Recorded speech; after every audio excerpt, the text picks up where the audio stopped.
Navbatdagi sborkamiz, ya'ni sborka deganda case, klaviatura mishka, monitor va naushnik bilan 2 million so'mga Gulistonli akamiz uchun tayyorladik.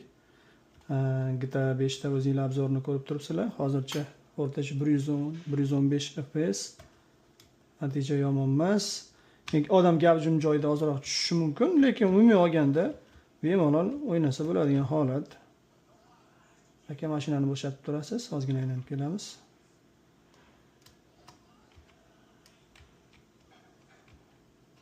Xudo xolasa natija zo'r.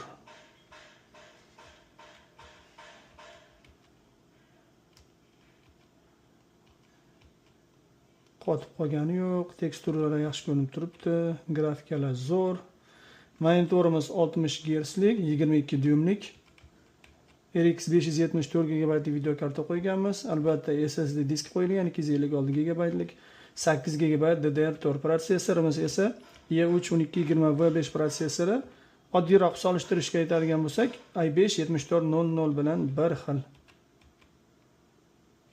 Natijaga o'zingizlar baho berasizlar. Agar shunaqa sborkalar kerak bo'ladigan bo'lsa, ekrandagi nomerlarga aloqaga chiqaraverasizlar. Hozircha shu. Katta rahmat.